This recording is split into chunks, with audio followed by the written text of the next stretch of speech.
Cool. सो last week हमने ऑल्ट्रिक्स का एक तो यूज केस डिस्कस करा था कि why it's use in your data science का करियर। सो बेसिकली आपके पास काफ़ी सारी टेक्नोलॉजीज हैं। So for example you have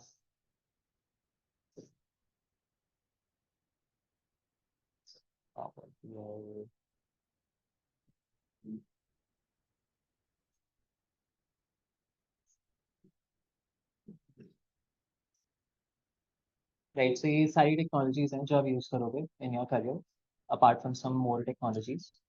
but इन सब में ऑल्ट्रिक्स कहाँ पे फिट होता है? So for example with Tableau and Power BI you can create dashboards या रिपोर्ट्स जिससे आप इनसाइट्स कम्युनिकेट करोगे। ये दोनों टूल्स काफ़ी पावरफुल है इन द सेंस कि आप बहुत ही इजीली और बहुत ही एडवांस्ड डैशबोर्ड्स बना सकते हो without much configuration, right. Then you have SQL and Excel and SAS for that matter. इन तीनों के बेसिस पे you can manipulate data, store data and share data easily. और पाइथन थोड़ा बहुत कन्वीनियंट रहता है in a lot of ways. So इसका एक ही पर्पस नहीं होता, इसके काफ़ी सारे पर्पस हैं एंड ये आपके जॉब रोल पे डिपेंड करेगा।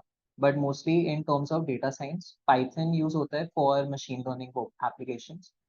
बाकी सारे कोई भी जो आपके बेसिक लेवल पर्पसेस होते हैं, so for example data manipulation, data cleansing and dashboarding वगैरह, वो सारा आपका इन सारे टूल से कवर हो जाता है।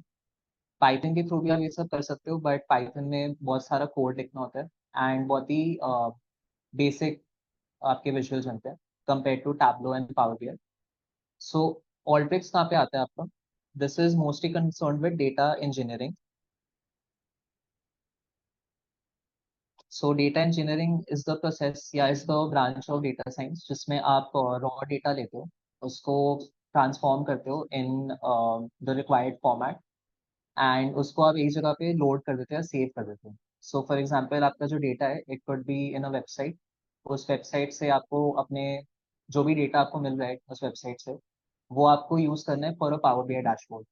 पर आप डायरेक्टली पावर बीआई को एक वेबसाइट के डेटा से कनेक्ट नहीं कर सकते। सो हमें क्या करना होता है, we need to first extract it. So उसको एक्सट्रैक्ट करेंगे and then we transform it, उसको एक स्टैंडर्ड फॉर्म में लाएंगे। सो जैसे अभी आप लोग सुपर स्टोर का डेटा यूज कर रहे हो, राइट, इट्स कम्प्लीटली स्टैंडर्डाइज, उसमें कोई एरर्स नहीं है, सारी स्पेलिंग सही है, सारे वैल्यूज एक जैसे हैं, सिमिलर है and all numeric values are numeric, date values are date type and so on. So ये स्टैंडर्डाइज क्लीन डेटा है आपका। तो डेटा इंजीनियरिंग में आपका जो फाइनल गोल होता है that is to go from raw data जो किसी भी फॉर्मेट में हो सकता है इनटू क्लीन डेटा जिसको आप यूज कर पाओ for reporting purposes. And likewise SQL में आपका क्या काम ये है कि आप डेटा स्टोर कर रहे हो, राइट, उसको क्वेरी कर रहे हो। ऑल्ट्रिक्स क्या करेगा कि it will load your database with the data जो आप क्वेरी करोगे। सो इसमें ऑल्ट्रिक्स में आप रिपोर्ट्स नहीं बनाते, डैशबोर्ड्स नहीं बनाते, आप कोई एनालिसिस नहीं करते। आपका सिंपली काम ये है कि एक सोर्स से डेटा लेना जो भी क्लाइंट ने स्पेसिफाई करा है एंड उस सोर्स से डेटा लेके आपको उसको एक सेंट्रल लोकेशन में सेव करना है जहाँ पे आप उसको एक्सेस करते हो। सो आपके जो टैबलो के रिपोर्ट्स होंगे या एसक्यूएल के जो डेटाबेस होगा उसको पॉपुलेट करने का काम आता है आपका थ्रू ऑल्ट्रिक्स। सो ये काम आप एसक्यूएल में खुद से भी कर सकते हो, राइट, एंड यही काम एक्सेल में भी हो जाता है आपका काम इजीली। और यही चीज़ आप पाइथन के थ्रू भी कर सकते हो। पर इस ऑल्ट्रिक्स का एडवांटेज क्या है, ये बहुत ही इजी टू स्केल होता है या इजी टू यूज है। इसमें आप बहुत ही इजीली अपने सॉल्यूशंस इंप्लीमेंट कर सकते हो, ज़्यादा टाइम नहीं लगता सॉल्यूशंस बनाने में। Whereas in case of Python या एसक्यूएल, इनमें आपको बहुत सारा बैकग्राउंड पहले समझना पड़ता है कि चीज़ें कैसे काम कर रही हैं। ऑल्ट्रिक्स में ये सब नहीं होता, ऑल्ट्रिक्स इज वेरी स्ट्रेट फॉरवर्ड। और क्योंकि ये काफ़ी स्ट्रेट फॉरवर्ड है इसलिए इट्स ऑल्सो स्केलेबल। तो काफ़ी इजीली और काफ़ी जल्दी आपका काम हो जाता है। That's why companies are preferring Alteryx recently. Cool, अभी तक क्लियर है? So this was an overview for what Alteryx is. उसके अलावा हमने लास्ट वीक डिस्कस करा था ऑल्ट्रिक्स का इंटरफेस। सो आप जिस सॉफ्टवेयर पे ऑल्ट्रिक्स के वर्क फ्लोज बनाओगे, वर्क फ्लोज अभी थोड़ी देर में will discuss, that is called Alteryx designer. यहाँ पे आप अपने वर्क फ्लोज डिजाइन करोगे। इसके अलग अलग इंटरफेस के कंपोनेंट्स हैं। सो फॉर एग्जांपल पहले आपका मेन्यू बार आता है। मेन्यू बार में आपका जो वर्क फ्लो की सेटिंग्स आप वो कॉन्फ़िगर कर सकते हो। Then you have your tool palette. Tool palette में ये रिबन दिखेगा आपको बिल्कुल टॉप पे। सो यहाँ पे आपके जो भी टूल्स अवेलेबल है ऑल्टेक्स में वो आपको दिख जाएंगे। And these are divided in multiple categories. So ये categories का बेसिकली क्या है कि they have a common purpose. So for example, अगर हम इसकी पहली कैटेगरी देखें which is in out category. So in out category का पर्पस क्या है इन सारे टूल्स का कि ये डेटा ऑल्ट्रिक्स के बाहर से ऑल्ट्रिक्स के अंदर लाते हैं, या ऑल्ट्रिक्स के वर्कफ्लो से ऑल्ट्रिक्स के बाहर इसको सेव करते हैं। सो इनटू एसक्यूएल डेटाबेस और an Excel file and so on. So यहाँ पर टूल पैलेट हो गया where you have all your tools. उसके अलावा नेक्स्ट आपका आता है configuration window. So left side पे आपको एक कॉन्फ़िगरेशन विंडो दिखेगी। ये configuration window is to set configurations for your different tools. So जैसे लेट्स से मान लो हम लोग एक वर्कफ्लो बना रहे हैं, उस वर्कफ्लो में हमने पहले यूज करा इनपुट डेटा टूल। सो हमें इनपुट डेटा टूल के लिए कुछ कॉन्फ़िगरेशन बतानी होगी कि डेटा कोलन कहाँ से हो, राइट। लाइकवाइज अब इस डेटा पे जो मैंने इंपोर्ट करा है फ्रॉम वट एवर फाइल, मुझे उस पर फिल्टर लगाना है। तो फिल्टर की क्राइटेरिया क्या होगी, वो I have to set using a filter tool. और उस फिल्टर टूल में जो क्राइटेरिया हम लोग कॉन्फ़िगर करेंगे वो होगा थ्रू योर कॉन्फ़िगरेशन विंडो। सो हर एक टूल के लिए आपकी जो कॉन्फ़िगरेशन विंडो है ये बदलती रहती है बेस्ड ऑन उस टूल का क्या एप्लीकेशन है। फिर बॉटम पे आपका आता है रिजल्ट्स विंडो। रिजल्ट्स विंडो में आपने जो डेटा इंपोर्ट करा है वो आपको दिखेगा इन अ टैबुलर फॉर्मेट। उसके अलावा आपको इसका मेटा डेटा भी दिखेगा। Thank you. राइट, तो इसके अलावा जो डेटा का मेटा डेटा है, जैसे उसमें कितने कॉलम्स है, उन कॉलम्स के नाम क्या है, उन कॉलम्स का डेटा टाइप क्या है, साइज क्या है, सो ऑन, वो सारा आपको रिजल्ट विंडो में दिख जाता है। एंड रिजल्ट विंडो में आपको हर एक टूल का जो आउटपुट होता है वो दिखता है। सो इनपुट एंड आउटपुट बोथ सारे टूल्स का। एंड बिल्कुल बीच में आपका एक वाइट स्पेस आ रहा है यहाँ पे। सो ये white space is your canvas. इस कैनवस पे हम लोग वर्कफ्लोज डिजाइन करते हैं by combining multiple tools together. So एक टूल या मल्टीपल टूल्स को कंबाइन करके हम एक वर्कफ्लो बनाते हैं। सो इस कैनवस पे या इस पर्टिकुलर टैब में जितने भी टूल्स हम डालेंगे वो सारा एक वर्कफ्लो बनाएंगे, राइट। ऐसे अगर मुझे एक नया वर्कफ्लो बनाना होगा I have to open up a new canvas. इस कैनवस पे जो भी टूल्स थे मैं कंबाइन करूंगा इनटू वन वर्कफ्लो या मेनी वर्कफ्लोज। ये इस फाइल के अंदर जितने भी टूल्स होंगे they will form one work. ठीक है। उसके अलावा हमने कुछ शॉर्टकट्स डिस्कस करे थे कि आप कैसे इसमें नेविगेट कर सकते हो। सो फॉर एग्जांपल जो आप सारे टूल्स यूज कर चुके हो जो भी आपको कंबाइन करना है और आपको टूल पैलेट नहीं देखना होगा, सो आप कंट्रोल ऑल्ट टी दबा सकते हो टू हाइड इट और you can unhide it. Control R दबा के अपने वर्कफ्लो को रन कर सकते हो। रन का बटन यहाँ पे भी है पर कंट्रोल आर दबाओगे तो सेम चीज होगी। You can also hide the configuration window control alt C के थ्रू। ये जूम पे नहीं चलता है क्योंकि जूम का अलग शॉर्टकट है, बट कंट्रोल ऑल्ट सी के through you can hide the configuration window. Control alt R से you can hide your results window, तो और you can unhide it. And यही सारे शॉर्टकट्स अगर आपको दोबारा देखना हो वो आपको यहाँ पे दिख जाएंगे मेन्यू बार में व्यू टैब। सो हर एक जो भी कंपोनेंट है उसका क्या शॉर्टकट है टू हाइड एंड अनहाइड वो आपको यहाँ पे दिख जाएगा। ठीक है। एनी क्वेश्चन सो फार?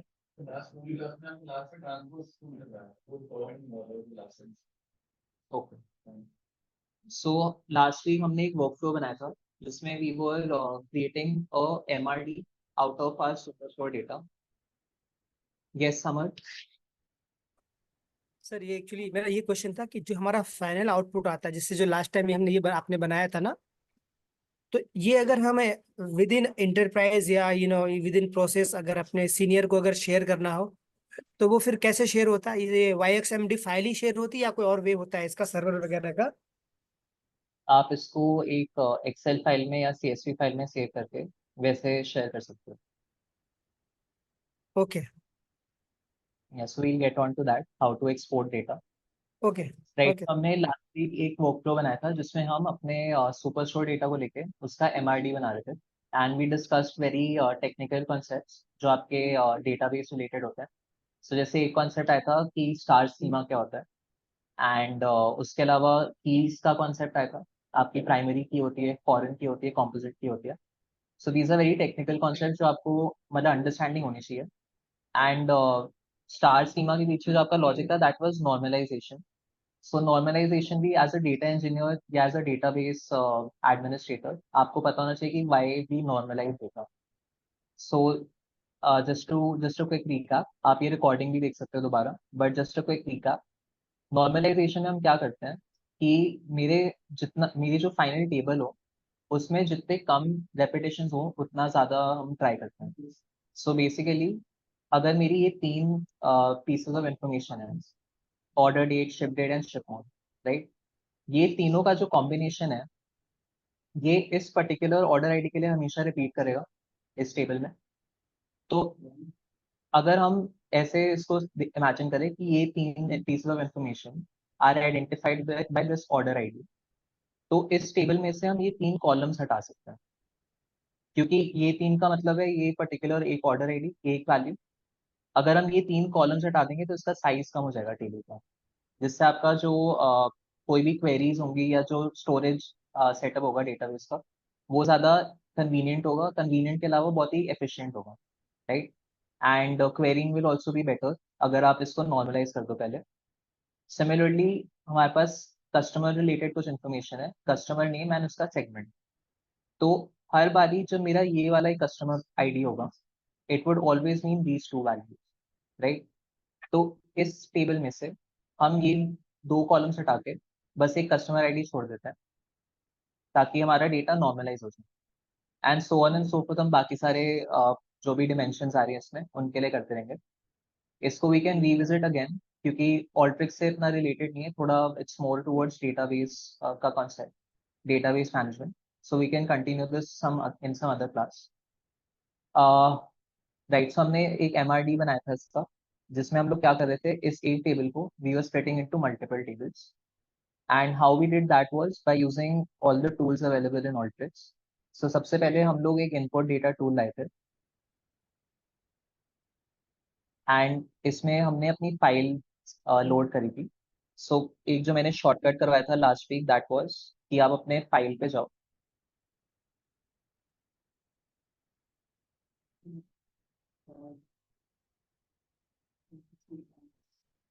आप अपने फाइल पे जाओ एंड उसको आप सिंपली कैनवस पे ड्रैग कर दो. This is one way of doing it.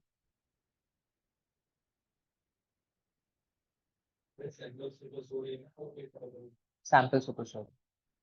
दूसरा तरीका है कि आप एक input data tool manually canvas पे लाओ पहले, और इसके कॉन्फ़िगरेशन विंडो पे आपको एक ड्रॉप डाउन दिखेगा. उस ड्रॉप डाउन पे जाके जहाँ पे भी आपकी फाइल सेव्ड है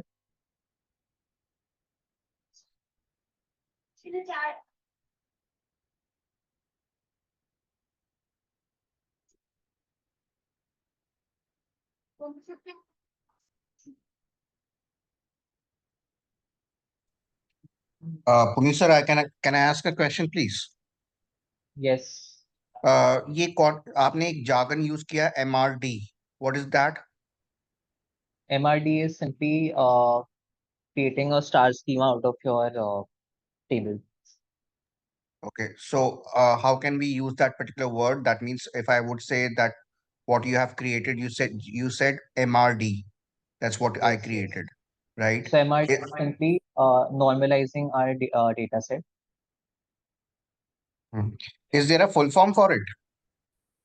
Yes, but I can't recall it at the moment. Okay.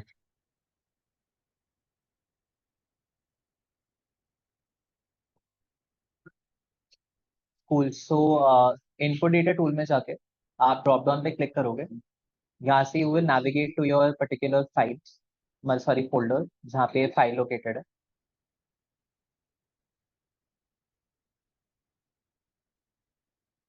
And उसको आप इम्पोर्ट कर सकते हो.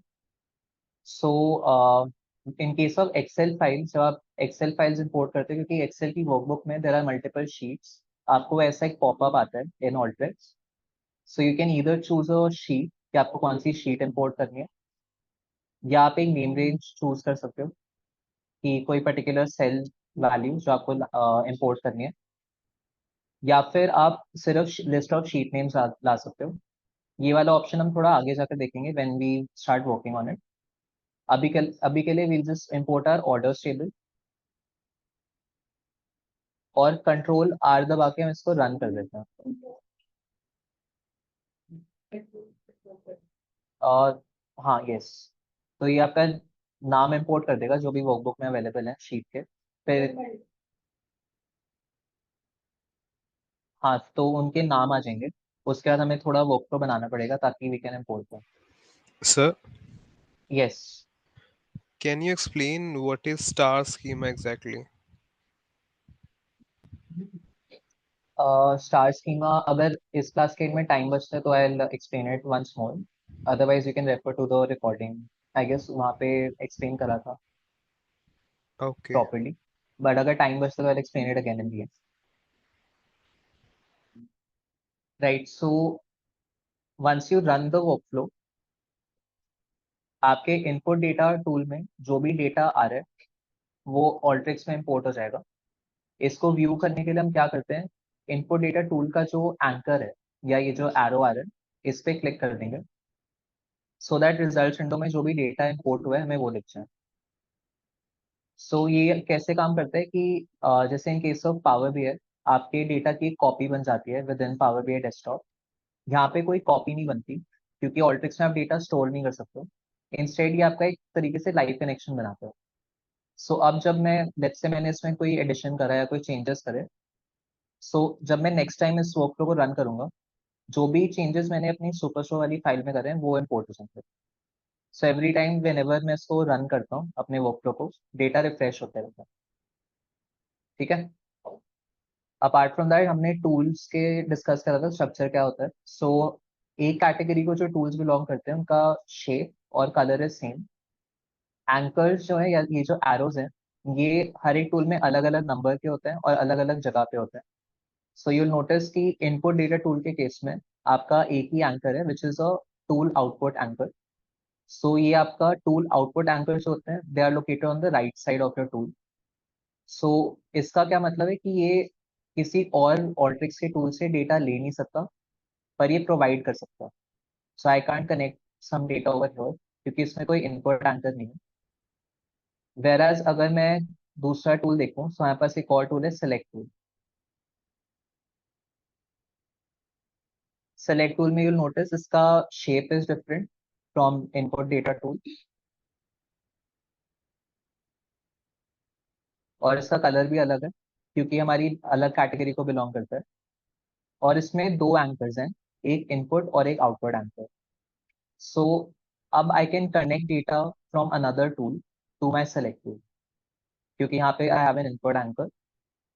और आप नोटिस करोगे कि इसकी जो कॉन्फ़िगरेशन विंडो है that is also different from my input data tool का कॉन्फ़िगरेशन। सो आपका कॉन्फ़िगरेशन विंडो अगेन हर एक टूल के हिसाब से चेंज होती रहती है। सो सेलेक्ट टूल का काम है कि ये जो भी डेटा इसको मिल रहा है फ्रॉम अनदर ऑल्ट्रिक्स टूल, आप इसका कॉलम्स चूज कर सकते हो कौन से कॉलम्स आपको रखने हैं। आप उन कॉलम्स का डेटा टाइप चेंज कर सकते हो। You can change their size अगर वो स्ट्रिंग कॉलम्स हैं, या आप उन कॉलम्स को रीनेम कर सकते हो। और यहाँ पे आप जो भी कॉन्फ़िगरेशन करोगे वो आपको सेलेक्ट टूल के आउटपुट एंकर पे दिखेगी। सो फॉर एग्जांपल लेट्स से कि मुझको सिर्फ 4 कॉलम चाहिए मेरी टेबल में, order ID, order date, ship date and ship mode.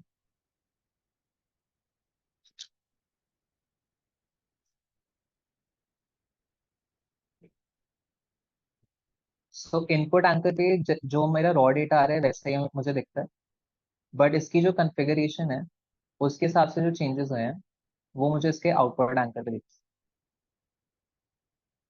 ठीक है, अपार्ट फ्रॉम दैट हमने पूरा ये एमआरडी का वर्कफ्लो बनाया था। So this again I would recommend कि आप रिकॉर्डिंग देख लो, I won't recreate this again. हम लोग नेक्स्ट वाला वर्कफ्लो पे काम करते हैं आज। सो जस्ट वन थिंग कि हमारे यहाँ ट्रांसपोज टूल की रिकॉर्डिंग बंद हो गई थी। So after creating this entire workflow हमारी कुछ ऐसी टेबल बन के आ रही थी। अब इस टेबल में मुझको क्या चाहिए कि ये जो हेडर्स हैं they should appear as row item, और इनकी जो वैल्यू है वो इन हेडर्स के सामने आ जानी चाहिए।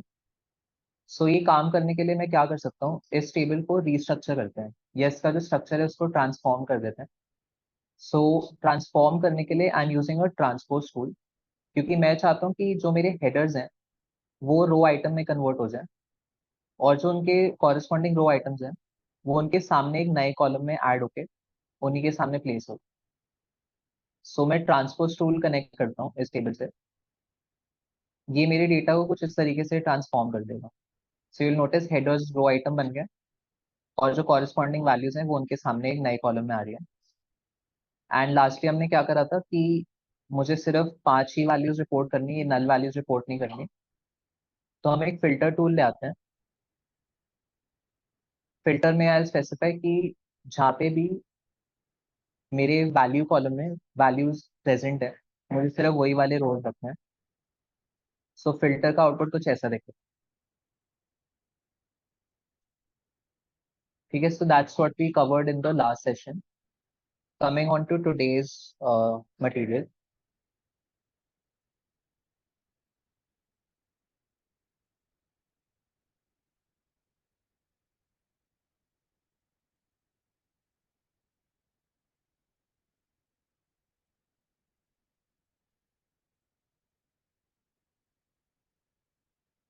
सो आज हम लोग इन आउट कैटेगरी के टूल्स कवर करेंगे। सो ऑल्ट्रिक्स में there are many tools, approximately I think 125 plus tools हैं इसमें। पर एज एन ऑल्ट्रिक्स डेवलपर आपको सारे के सारे टूल्स यूज करना इज नॉट इम्पॉर्टेंट, क्योंकि काफी सारे tools are similar in nature. अगर आपको एक टूल का काम समझ आ गया तो दूसरे का you can figure out very easily.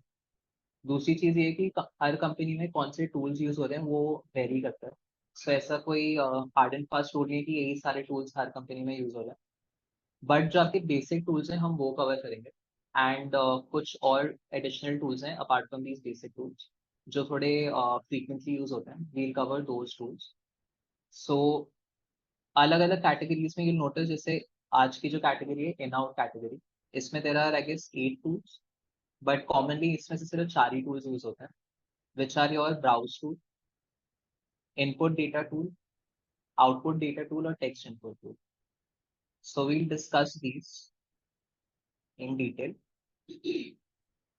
So overall in our category का काम है to import and export data in and out of Alteryx, and import करने के लिए हम लोग input data tool यूज कर सकते हैं। input data tool क्या करता है, इसमें यूज स्पेसिफाई आपकी कौन सी फाइल है जहाँ से आपको डेटा फेच करना है, एंड उसके अलावा आपको कुछ सेटिंग्स लिखती है इसमें। सेटिंग्स में भी थोड़ी देर पे जाता हूँ। ये क्या करेगा, ये एक आपका लाइव कनेक्शन बना देगा विद योर डेटा सोर्स। तो जब भी आप वर्कफ्लो को रन करोगे, जो भी आपके सोर्स फाइल में चेंजेस हुए हैं वो आपके यहाँ पे रिफ्लेक्ट हो इन योर फाइल, जो भी डेटा इंपोर्ट हुआ है। ठीक है, इसका एक और एडवांटेज ये है कि इसमें कोई लिमिटेशन नहीं है। तो आपके डेटा सोर्स में जितने भी रोज होंगे वो सारे के सारे रोज इंपोर्ट हो जाएंगे। बट यू विल नोटिस कि आपका जो रिजल्ट्स विंडो है उसमें एक मैसेज आता है कि X number of rows are being displayed out of the entire number, total number of rows. So आपका जो रिजल्ट्स विंडो है इसमें बाय डिफॉल्ट एक लिमिटेशन होता है कि 1 MB डेटा तक का ही आपको डेटा दिखता है, या 1 MB तक के आपको रोज दिखेंगे, सारे रोज नहीं दिखते इसमें। पर डेटा आपका फिर भी पूरा ही इम्पोर्ट होगा, तो जितना भी डेटा आपकी डेटा सोर्स में प्रेजेंट है वो सारा का सारा डेटा इम्पोर्ट हो जाता है into Alteryx, even though result window में सारा डेटा नहीं दिखाते। अगर हमें सारा डेटा देखना है उसके लिए भी यूज ऑफ ब्राउज टूल। इसका सिर्फ एक ही काम है कि आप जो भी डेटा इम्पोर्ट हुआ है वो पूरी की पूरी टेबल रिजल्ट विंडो में देख सकते हो विदाउट एनी ट्रंकेशन या लिमिटेशन। एंड इसकी कोई ऐसी कॉन्फ़िगरेशन भी नहीं होती, जैसे इन case of input data tool हमें फाइल का पाथ कॉन्फ़िगर करना होता है कि कौन सी फाइल से हम डेटा फेच करेंगे। यहाँ पे we don't have to configure anything. Cool. इसको थोड़ा और बेटर समझने के लिए हम लोग टेक्स्ट इनपुट टूल यूज करते हैं साइड बाय साइड। सो आप लोग अपने कैनवस पे एक टेक्स्ट इनपुट टूल ले आओ।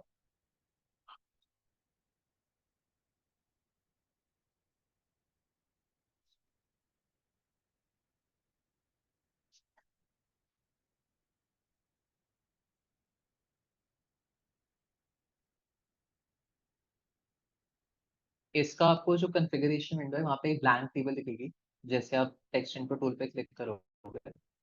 यहाँ पे एक आइकन है, फाइल का आइकन या फोल्डर का आइकन, उस पर क्लिक करते हैं तो एक इम्पोर्ट का मेन्यू आ जाता है. So let's try importing this file only using text input tool.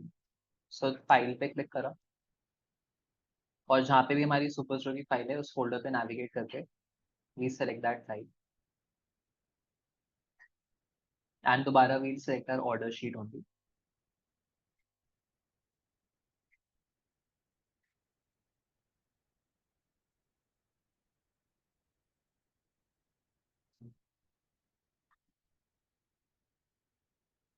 So जैसे ही आप अपना import complete करते हो, ओके पे क्लिक करते हो, एक पॉपअप आता है कि file was not completely imported because there is a 10,000 cell limit for this tool. So जब आप किसी फाइल से या डेटा सोर्स से अपना डेटा इंपोर्ट करते हो यूजिंग टेक्स्ट इनपुट टूल, तो सारा डेटा इंपोर्ट नहीं होता, क्योंकि इसका पर्पस, ऑल्दो आप इसके थ्रू इंपोर्ट कर सकते हो, बट इसका पर्पस है टू मैनुअली एंटर डेटा.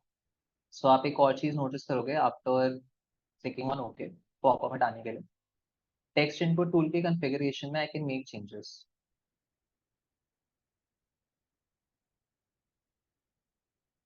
ये चीज मैं यहाँ पे नहीं कर पा रहा था इनपुट डेटा टूल में, right. So input data tool में I can simply import the data, मैं उसमें कोई चेंजेस नहीं कर सकता within input data tool. Text input tool में I can import limited data from a data source and I can make changes to it. उसके अलावा इसमें एक और डिफरेंस ये है कि अगर हम इसका मेटा डेटा देखते हैं, सो अगेन रिजल्ट विंडो में ही आपके एक टैब आ जाएगा. इन केस नहीं दिखता, what you can do is configuration window hide कर दो या इसको थोड़ा रीसाइज करके यहाँ पे आपको दो रेडियो बटन दिख जाएंगे, डेटा और मेटा डेटा के.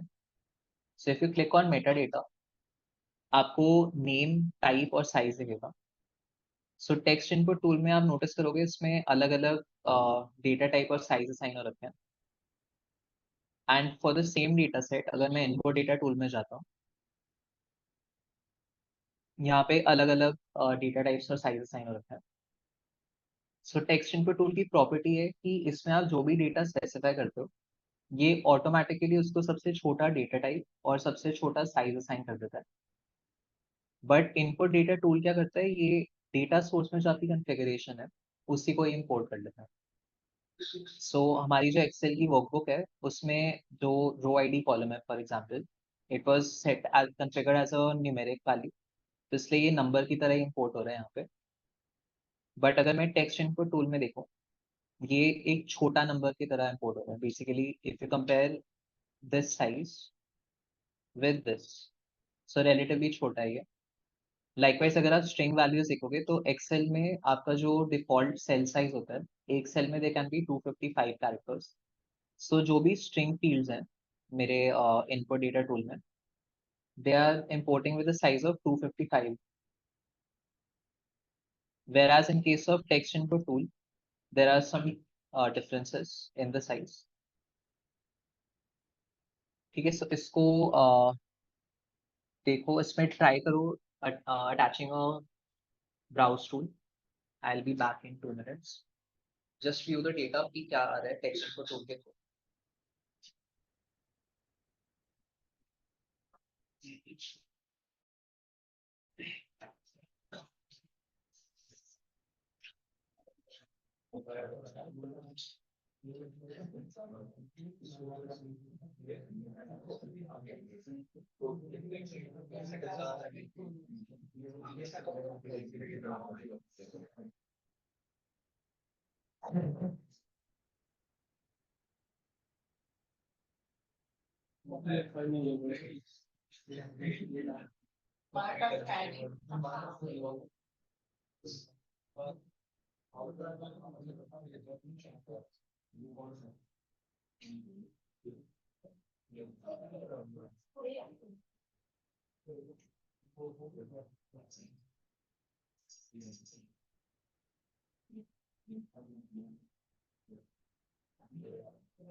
Yes, any differences between the data sets?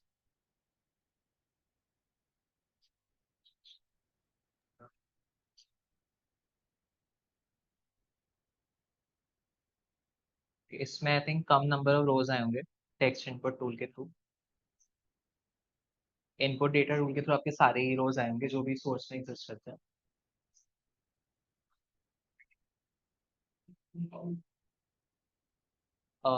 there's a shortcut to add browse tool. So जैसे लेट्स से हमें इस वाले टूल के थ्रू मतलब इस वाले टूल के बाद एक ब्राउज टूल ऐड करना है, तो वी कैन सिंपली बना के रखी तो उसका रिव्यू करा। हाँ ऐसे नहीं होते बना के नहीं तो हमारा भी तो सॉरी ये बना के दिखाइए। अभी ये वाला कॉन्सेप्ट किया यहाँ पे मेटा में जाके सेलेक्ट किया तो देखो कॉस्ट वाला पॉइंट है जो इतना name title size and sources आ गया है। ये शॉर्ट पे टर्म हो गया, शॉर्ट टेस्ट हो गया, टाइप हो गया, तो वो थोड़ा सा बना रहे हमने रेडी किया तो थोड़ा क्लिक कर थोड़ा समझ में नहीं आता इसमें कुछ हाँ क्योंकि ये बस देखने के लिए इसमें कुछ करना नहीं होता हमें, जस्ट टू अंडरस्टैंड कि हाउ इट्स वर्किंग उसके लिए बना हुआ है। अपार्ट फ्रॉम दैट ये पूरा वो हम स्टेप बाय स्टेप बना रहे हैं अभी। और अच्छा Right, so एक क्वेश्चन था बस टेक्स्ट इनपुट में, जैसे आपका जो मेटा डेटा है उसके अंदर 19 कैरेक्टर्स आ रहे हैं जो स्ट्रिंग में है। हमारे पास शायद नया और ट्रिक्स है तो उसके अंदर नंबर्स आ रहे हैं शायद स्ट्रिंग्स में, और वो कुछ ज्यादा है। ठीक है, you can ignore it for now as it's not that important. Okay Right, so हमें जैसे टेक्स्ट इनपुट टूल के बाद एक ब्राउज टूल ऐड करना है। What I can do is select the text input tool और इसका शॉर्टकट है control shift D. D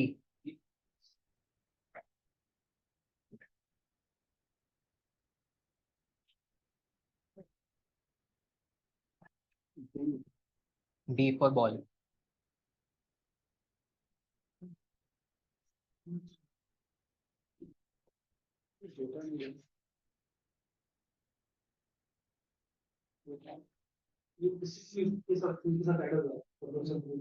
yes यहाँ दिखता है, इसमें कुछ यहाँ पे रन करो पहले वो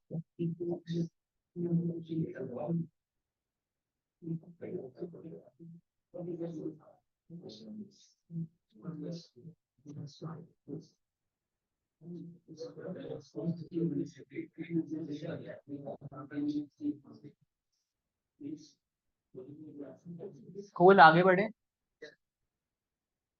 सो एक तो इनपुट डेटा टूल हमने यूज करा टू इम्पोर्ट डेटा, दूसरा टेक्स्ट इनपुट टूल था। सो दोनों में डिफरेंसेस ये है कि टेक्स्ट इनपुट टूल के थ्रू आपका लिमिटेड डेटा इम्पोर्ट होता है, उसका जो कॉन्फ़िगरेशन है वो भी चेंज हो जाता है यहाँ पे। Whereas in case of input data tool आपका सारा डेटा जो भी सोर्स में अवेलेबल है वो सारा इम्पोर्ट हो जाएगा एंड उसकी जो सोर्स लेवल पे कॉन्फ़िगरेशन है, तो चाहे वो एसक्यूएल का डेटाबेस हो या फिर एक्सेल की फाइल हो, वही कॉन्फ़िगरेशन आपकी यहाँ पे भी इंपोर्ट हो जाती है into Alteryx। And apart from that या there are not many differences. इसमें आप डेटा मैन्युअली अपडेट कर सकते हो right in text input tool, पर in case of input data tool हम कोई मैनुअल चेंजेस नहीं कर सकते। And we just discuss browse tool. So browse tool simply क्या कर रहे हैं, हम लोग जितना डेटा एक टूल में अवेलेबल है उसको विदाउट एनी लिमिटेशन व्यू कर सकते हैं रिजल्ट विंडो में। इसका ऐसे कोई और पर्पस नहीं है apart from simply viewing data. ठीक है। टेक्स्ट इनपुट से कोई फाइल मोस्टली नहीं, इसको ब्राउज भी कर तो कोई इम्पैक्ट नहीं होगा जब हम डेटा सेंड करेंगे तो वो लिमिटेड डेटा जाएगा जैसे 10,000 सेल लिंक्स है वो इनपुट में कोई फाइल जाएगा यस। यूज जो टेक्स्ट इनपुट लेके अंदर से टेक्स्ट इनपुट यूज करते हैं डेटा मैन्युअली डालने के लिए, तो इसमें जैसे आप खुद से डाल सकते हैं डेटा। हाँ, इनपुट डेटा टूल में नहीं कर सकते। जैसे आप मान लो कोई आपको छोटी सी टेबल बनानी हो फॉर क्विक रेफरेंस और आपको उससे अपने वर्कफ्लो में यूज करना है, तो आप यहाँ पे वो डेटा स्पेसिफाई कर सकते हो। कूल। सो एक काम करते हैं, let's move on to our next tool. आपका प्रेपरेशन कैटेगरी में एक फिल्टर टूल है। सो फिल्टर टूल को आप लोग अपने इनपुट डेटा वाले टूल के एंकर से कनेक्ट कर लो।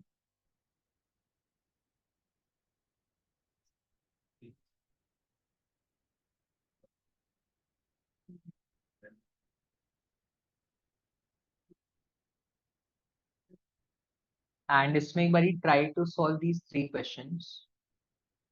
सो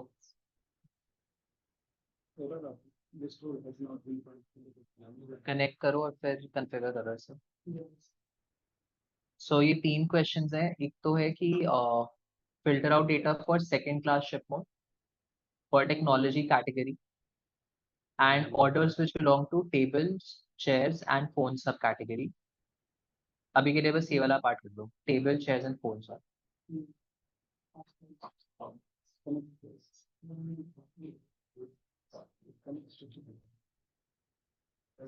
इसका दो आउटपुट एंकर और फिल्टर टूल से कनेक्ट कर दो। तो कनेक्ट हो तो गया फिर। तो आपको जो क्राइटेरिया है, जैसे अभी कुछ ऐसे आ रहा होगा,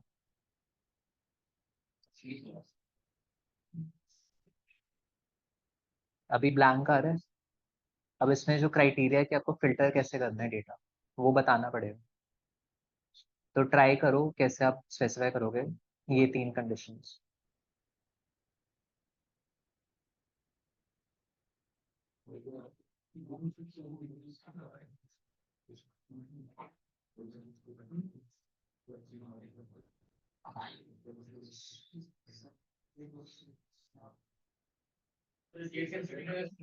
नहीं,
बार बार मेंशन करना पड़ेगा, जैसे एसक्यूएल में क्वेरी होती है वैसे।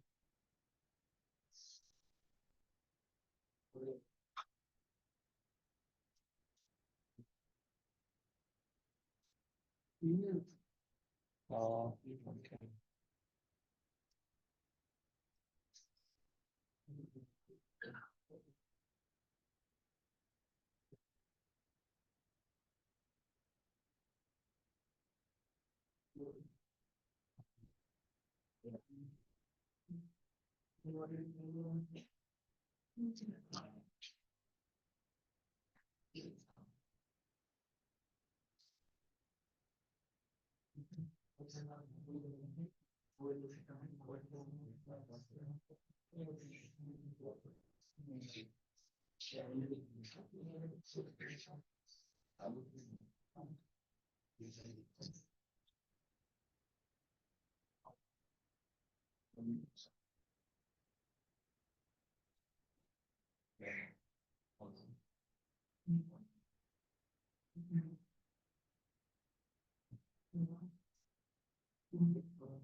डन।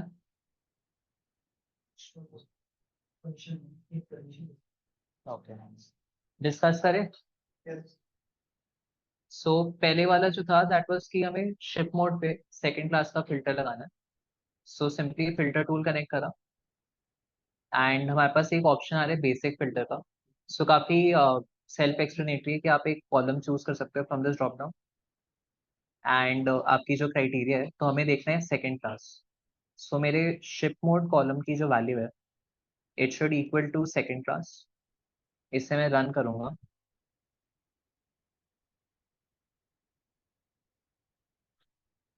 सो मेरा जितना भी डेटा इस टेबल में एग्जिस्ट करता है जहाँ पे ship mode is second class वो वाले सारे रोज आ जाएंगे। Same goes for the second question technology category. Category equals technology. Coming on to our third query, जो थर्ड क्राइटेरिया में फिल्टर करना है कि टेबल्स चेयर्स और फोन्स। सो आप लोग नोटिस करोगे in case of basic filter हम एक टाइम पे सिर्फ एक ही कॉलम पे फिल्टर लगा सकते हैं, राइट। एंड हम एक ही पर्टिकुलर वैल्यू स्पेसिफाई कर सकते हैं, मल्टीपल वैल्यूज नहीं बता सकते इसे। सो हम क्या करते हैं कि अगर हमें एक ही कॉलम पे मल्टीपल क्राइटेरिया स्पेसिफाई करनी हो या मल्टीपल कॉलम्स की क्राइटेरिया एक साथ स्पेसिफाई करनी हो उन पर्पसेस के लिए भी यूज अ कस्टम फिल्टर। सो ये आपका दिखेगा कुछ ऐसे। सो नॉर्मल आपकी जो एसक्यूएल क्वेरी है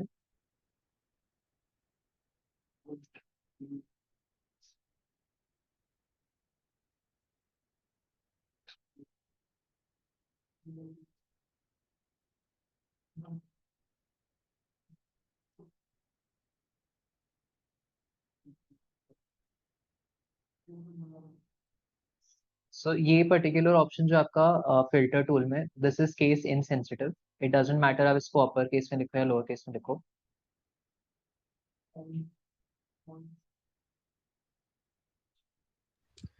सर ये जो आपने फंक्शन लगाया है डेट टाइम ईयर का, इसमें सिर्फ ईयर नहीं आना, सिर्फ ईयर से नहीं आएगा आंसर? नहीं, वो अभी डिस्कस करते हैं।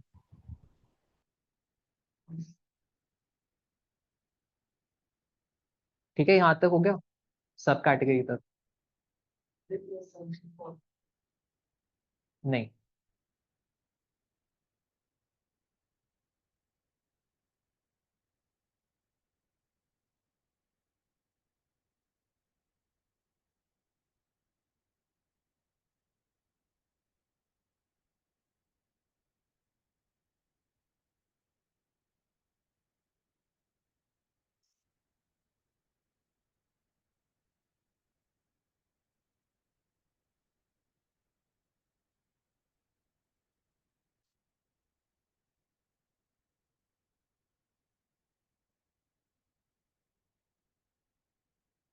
तो इसमें एक और हमारी क्राइटेरिया है विद इन दिस कंडीशन कि एक तो टेबल चेयर्स एंड फोन्स के हमें ट्रांजैक्शंस आने, दूसरे हमें वो ट्रांजैक्शन आने जो 2013 और 2014 को बिलोंग करते हैं।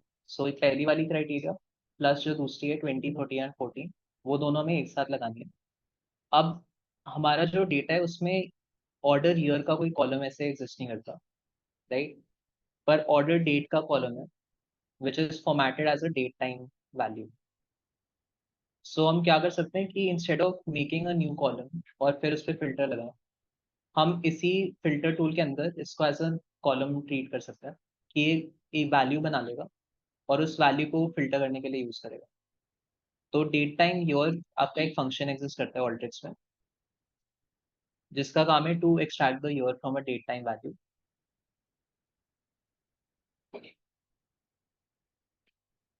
सो ये आपका कॉलम ही बनाएगा नया ऑर्डर ईयर का या कुछ का, ये बस इस वैल्यू को यहाँ पे सर बेसिकली कंप्यूट कर। यस। सर ये जो पहला कंडीशन है ना, सेकंड क्लास शिप मोड 1940, ये हमने किया, लेकिन जब हम रन कर रहे हैं ना, तो रन करने के बाद बिल्कुल ब्लैंक आ रहा है। वो रन तो एग्जीक्यूट हो रहा है, बट जो नीचे डेटा आता है ना रिजल्ट में, वो नहीं शो हो रहा है। एक बार स्क्रीन दिखा दो तो। Yes.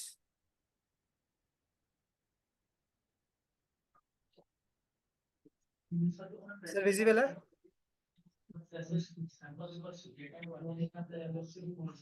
एक सेकंड। सेकंड क्लास है शिप मोड, आपने सेकंड लिखा हुआ है बस। सो सेकंड शिप मोड में कोई वैल्यू एग्जिस्ट नहीं करती। अच्छा, ये इस वाले में इसमें तो वैल्यू आ रही है ना, मतलब वैल्यूज आ रही है। एक मिनट सर, एक मिनट सर, कहाँ चला गया ये? फोन शेयर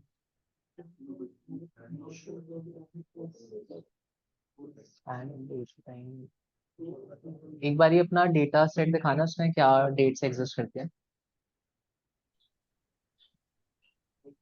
राइट, इसमें 2013 और 2014 का कोई डेटा नहीं है। This is from I guess 2016 to 2020। Okay that's why blank आ रहा है। ओके यस, क्या डाउट था?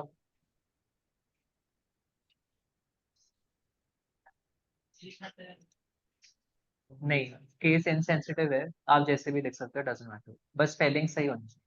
Sir, I have a question here. Hello.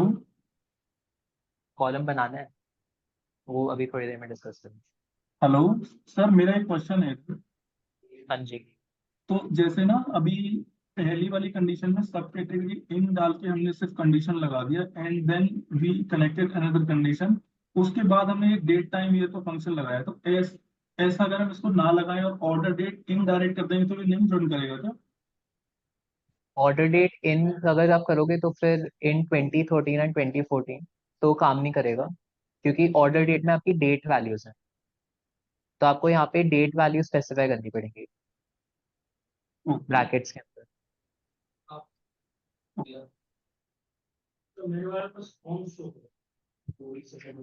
Phone show कर रहे हैं, टेबल्स और चेयर्स की एक बारी स्पेलिंग चेक कर लो स्क्रीन। मेरे डेटा सेट में देयर आर 761। स्क्रीन शेयर कर दो एक बार।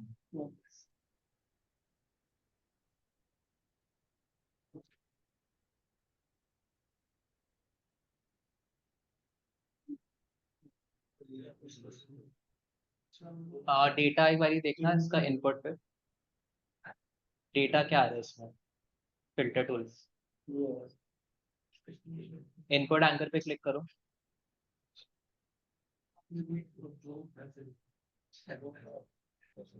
दोबारा एक बारी क्लिक करो।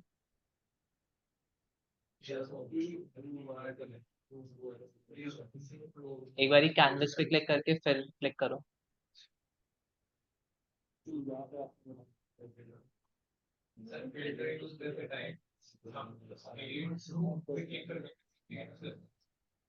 हाँ, नो पे अगर आप, हाँ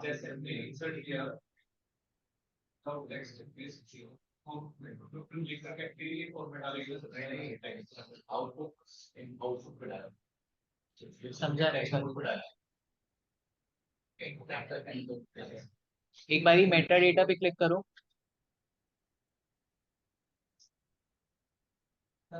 आपका जो डेटा है वो स्ट्रिंग में आ रहा है, इसलिए ये चल नहीं रहा आपका फॉर्मूला। मैं फाइल शेयर कर देता हूँ, वो यूज कर। चार्ट पे वैसे अवेलेबल है, एक बारी देखो दिखती है फाइल या नहीं। डाउनलोड कर लो, इससे यूज कर लो।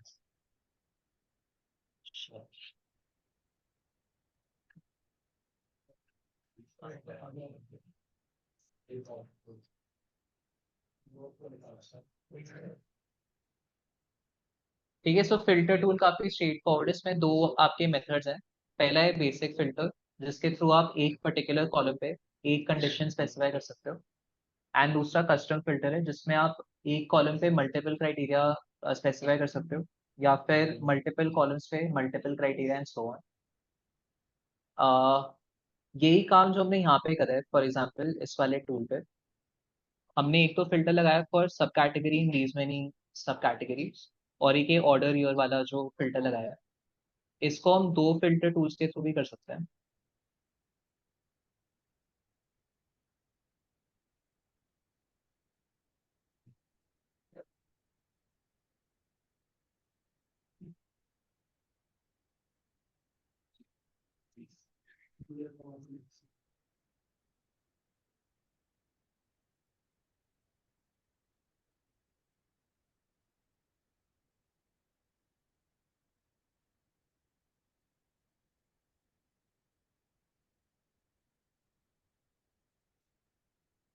ये अभी भी सेम ही रिजल्ट देगा, बट ऑल्ट्रिक्स में आपका जो पूरा वर्कफ्लो डिजाइन होता है उसके पीछे एक लॉजिक ये होता है, या प्रिंसिपल आप बोल सकते हो, कि जितने कम टूल हो सके उतने कम टूल्स ही आपको use when we make a workflow, because हर एक वर्कफ्लो में थोड़ा टाइम लगता है प्रोसेस होने में। सो जैसे अगर हम यहाँ देखेंगे, ये वाला जो टूल है इनपुट डेटा टूल, ये 10,000 रोज इंपोर्ट कर रहा है फ्रॉम अ डेटा सोर्स। तो ये कुछ टाइम लगाता है to import data from that file या जो भी एक्सटर्नल सोर्स होगा। उसके बाद हमने पहला फिल्टर लगाया, ये कुछ टाइम लगाएगा डेटा प्रोसेस करने में, एंड देन ये वाला टूल कुछ और टाइम लगाएगा। तो पहले ये वाला टूल आपका रन होगा, कंप्लीट होगा रन होना, उसके बाद जाके आपका ये वाला फिल्टर टूल चलेगा। बट इंस्टेड ऑफ दैट अगर हम इन दोनों को कंबाइन कर दें इनटू वन फिल्टर, तो I think approximately half time में ये सेम रिजल्ट हमें देगा। सो प्रिंसिपल ये होता है ऑल्ट्रिक्स का डिजाइन का कि जितने कम टूल्स हो सके उतने कम tools we have to use while developing a workflow, ताकि जो हमारा काम हो रहा है वो एफिशिएंटली ज़्यादा टाइम ना ले एंड एफिशिएंटली हो जाए बेसिकली। ठीक है, क्लियर है यहाँ तक? कूल। ऐसे ही एक और चीज आती है, सो जैसे हमने ब्राउज टूल डिस्कस करा था, ब्राउज टूल का काम बस ये है कि जो डेटा इंपोर्ट हुआ है वो विदाउट एनी लिमिटेशंस ये रिजल्ट्स विंडो में दिखा देता है। सो जनरली आप जब वर्कफ्लो डेवलप कर लेते हो उसके बाद जब इसको लाइव यूज करते हैं, लाइव यूज करते टाइम अलग अलग टूल्स पे क्या आउटपुट आ रहा है वो हम we don't refer to them, क्योंकि वो हमें दिखते ही नहीं है। तो जो लाइव एनवायरनमेंट होता है which is your Alteryx server, so generally आप जो भी प्रोफाइल में जाओगे ऑल्ट्रिक्स की, वहाँ पे you will create workflows and Alteryx designer, but आप इनको जब यूज करोगे लाइव पर्पसेस के लिए, you will use it on the Alteryx server. वहाँ पे आपको ऐसा कुछ भी नहीं दिखेगा इंटरफेस। सो इंस्टेड वहाँ पे कुछ ऐसा दिखता है।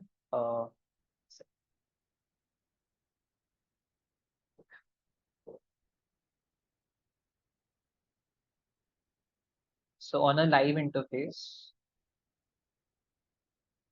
जब वर्कफ्लोज यूज होते हैं तो कुछ इस तरीके से दिखते हैं। सो यूल नोटिस इसमें कहीं पे भी जो टूल्स इसके अंदर यूज हो रहे हैं इस वर्कफ्लो के अंदर, सो ये सारे टूल्स थे, ये टूल्स हमें कहीं पे भी नहीं दिखे। इन टूल्स में अलग अलग टूल में क्या काम हुआ वो भी हमें कहीं नहीं दिखा, सिंपली जो इस पूरे वर्कफ्लो का आउटपुट था हमें वो दिखा।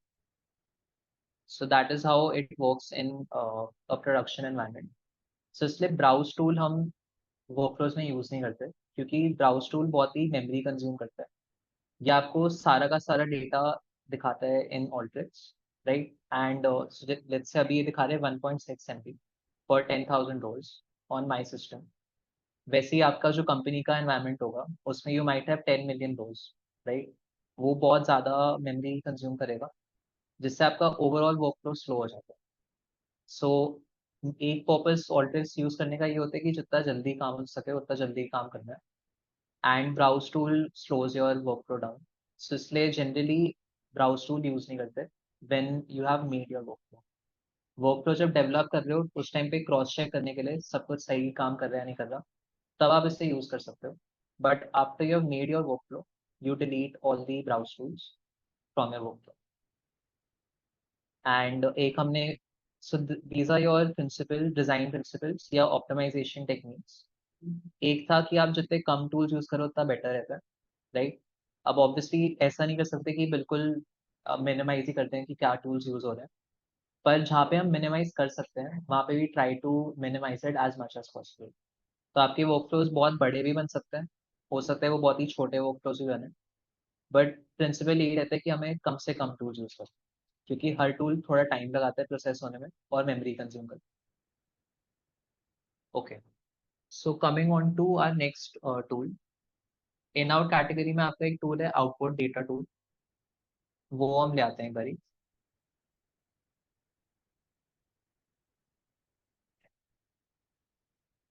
एंड इसको भी we connect to our input data tool.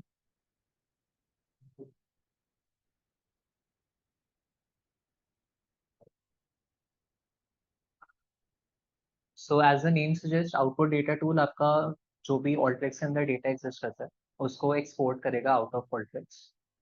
And आप इसमें कोई भी टाइप की फाइल स्पेसिफाई कर सकते हो जो भी ऑल्ट्रिक्स में सपोर्टेड है। सो एक बारी if we go on to the configuration, यहाँ पे ड्रॉप डाउन पे क्लिक करते हैं। इसमें जो भी अलग अलग फाइल टाइप्स सपोर्टेड हैं वो आपको लिस्ट जाएगी, और जो अलग अलग एसक्यूएल सर्वर सपोर्टेड हैं वो भी आपको दिख जाएंगे।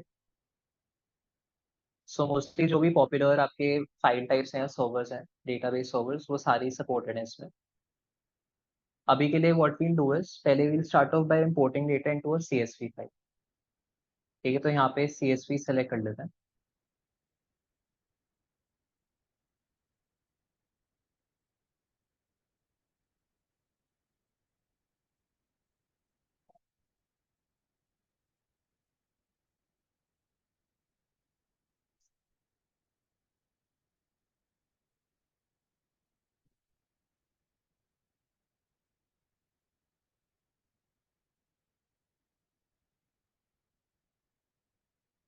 सो जब आप सीएसवी फाइल्स के साथ काम करते हो इन ऑल्ट्रिक्स, एक बहुत ही इंपॉर्टेंट सेटिंग होती है which you need to configure, which is your code page का setting. So code page basically क्या होता है कि आपके जो भी डेटा है उसमें जो अलग अलग कैरेक्टर्स हैं वो वाले कैरेक्टर्स सपोर्ट हो रहे हैं या नहीं हो। सो जैसे फॉर एग्जांपल जब आप व्हाट्सएप पे किसी को कोई मैसेज भेजते हो विद इमोजीज, अगर उनके फोन पे वो इमोजी सपोर्ट नहीं होती तो एक बॉक्स दिखता है इंस्टेड ऑफ दैट कैरेक्टर। तो सिमिलरली अलग अलग जो इसमें कोड पेजेस हैं, यू कैन कंसिडर देम कि ये अलग अलग कैरेक्टर सपोर्ट करते हैं। So for example we have Latin 1 and 3, right. इसमें आपके मोस्टली जो इंग्लिश या लैटिन बेस्ड कैरेक्टर्स हैं सिर्फ वही सपोर्ट होंगे, पर जैसे यूरोपियन कैरेक्टर्स हैं, जैसे ई पे जो एक्सेंट मार्क होता है, या रशियन कैरेक्टर्स, वो लैटिन 1 में सपोर्टेड हैं। या लेट्स से चाइनीज, हिंदी और कोई लैंग्वेज के जो कैरेक्टर्स हैं, they are not supported in Latin 1। But let's say you are working on data which is global in nature, तो आपके पास यूरोपियन डेटा बहुत आ रहे हैं, आपके पास चाइनीज डेटा आ रहे हैं, सो ऑन। एंड वो उन चाइनीज डेटा सेट्स में आपके पास चाइनीज कैरेक्टर्स हैं, they are not in English. So in order to save them, कि मतलब हमारे पास वो डेटा रहे इंस्टेड ऑफ बॉक्सेस, हम एक यूज करते हैं UTF-8।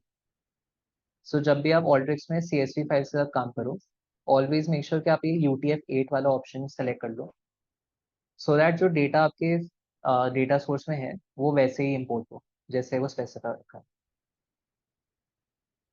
So UTF-8 is supported in all systems, ये काफ़ी टाइम से चल रहा है, और इसमें जितनी भी लैंग्वेजेस हैं उन सबके कैरेक्टर सपोर्ट होता है।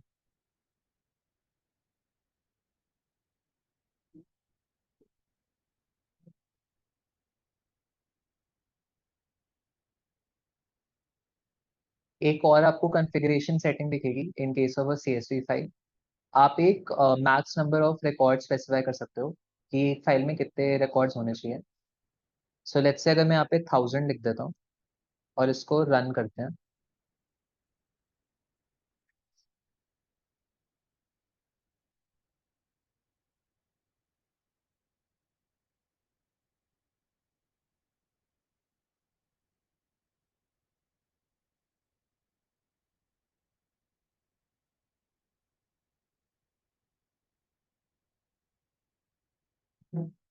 सो ये क्या करेगा, अगर मैंने 1000 सेट करा है, ये मेरी अलग अलग फाइल्स बना देगा जिसमें हर फाइल में have 1000 rows. So I can create multiple files using one output data tool based on number of rows.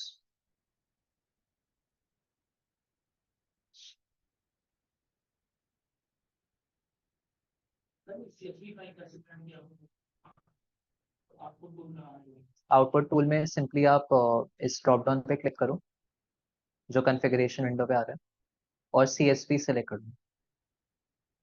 CSV separated है। CSV separated कर दूँ। हाँ, CSV बस उससे क्लिक कर दो तो एक पॉपअप आ जाएगा। उस पॉपअप में अपनी फाइल का नाम दे दो, क्या फाइल का नाम रखना है, and then click on save.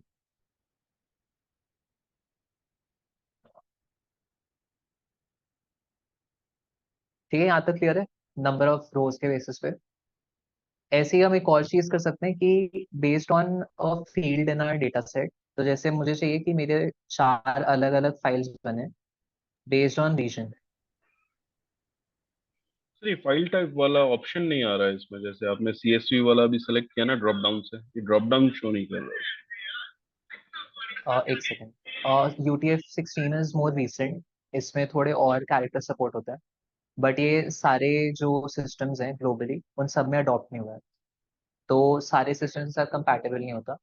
But जैसे क्योंकि every year more and more characters are added, emojis add होते रहते हैं, तो UTF-16 में आपके और कैरेक्टर्स जो रिसेंटली ऐड हुए हैं वो एग्जिस्ट करते हैं।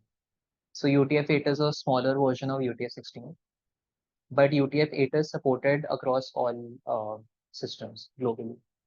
Yes, एक बार अपनी स्क्रीन शेयर कर दो, क्या इशू आ रहा है आपको?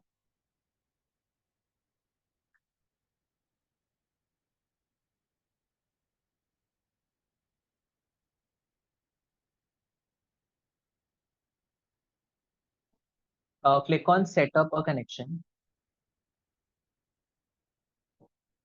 यहाँ पे select CSV, give a name,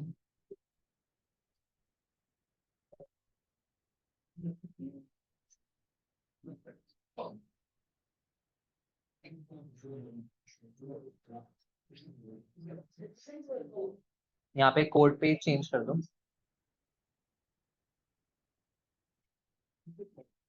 and या मैक्स रिकॉर्ड्स पर फाइल में 1000। Yes, run the workflow.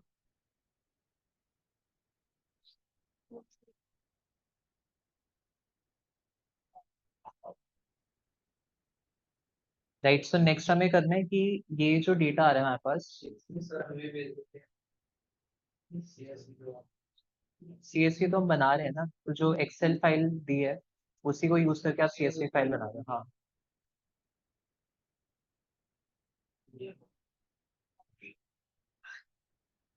Right, so next अभी हमने क्या करें, based on number of rows हमने मल्टीपल फाइल्स बनाई है। अब हमें चाहिए कि अलग अलग जो रीजन्स का डेटा है उसके हिसाब से अलग अलग CSV फाइल्स बने। सो आउटपुट टूल के कॉन्फ़िगरेशन विंडो में बिल्कुल लास्ट में एक ऑप्शन आ रहा है, take file table name from field, हम वो इनेबल कर देते हैं। एंड इसमें अभी जो ऑप्शन सिलेक्टेड है append suffix to file table name, वो ही रहने देंगे। सो वी वांट अलग अलग रीजन्स के बेसिस पे अलग अलग फाइल्स बने। यहाँ पे वी चूज रीजन कॉलम और इसको रन कर देते हैं। मेक श्योर आपका ये जो 1000 वाला वैल्यू है वो डिलीट हो जाए, मतलब डिलीट कर देना।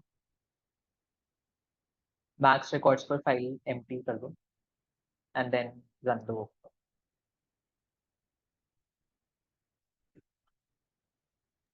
सर एक बार वापस से बता दीजिए प्लीज। जो आपका आउटपुट टूल है उसमें मैक्स रिकॉर्ड्स पर फाइल में 1000 लिखा था, वो हटा दो। देन आउटपुट टूल के कॉन्फ़िगरेशन में बिल्कुल नीचे आओ, वहाँ पे एक ऑप्शन आ रहा होगा, take file table name from field, उसको इनेबल करके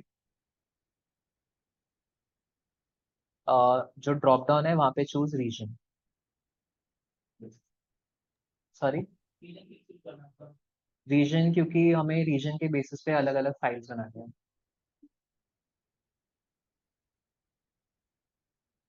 ठीक है, after selecting region simply run the workflow.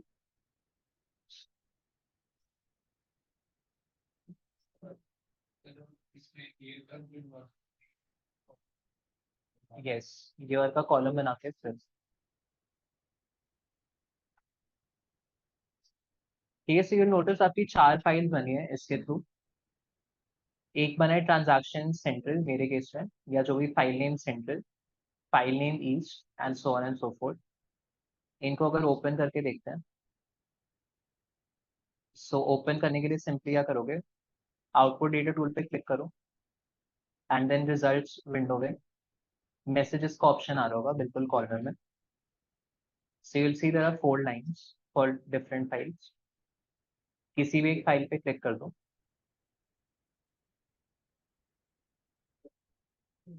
वो वाली फाइल खुल जाएगी। So you can cross check कि इसमें सिर्फ साउथ का ही डेटा एग्जिस्ट कर रहा है। लाइकवाइज अगर मैं ईस्ट का खोलूं,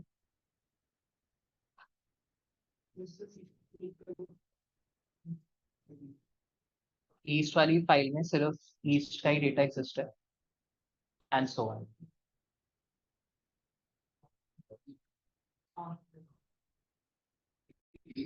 सीएसवी फाइल, क्योंकि सीएसवी अल्टीमेटली एक टेबल, एक ही टेबल एग्जिस्ट होती है उसमें, तो ये अलग अलग फाइल्स बना देगा। इस पे आउटपुट डेटा टूल पे क्लिक करो और रिजल्ट्स विंडो में कॉर्नर में एक मैसेजेस का आइकन आ रहा होगा, 3 लाइन बनी होंगी,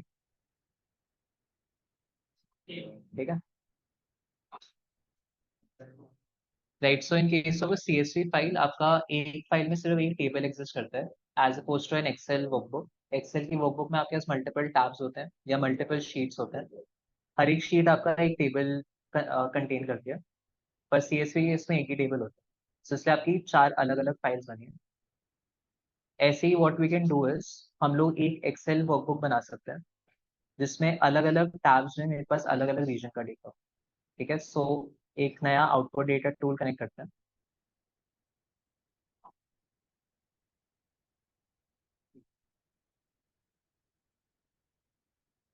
यहाँ पे इस बारी इंस्टेड ऑफ यूजिंग सीएसवी हम लोग एक्सेल एसएक्स फॉर्मेट चूज करेंगे।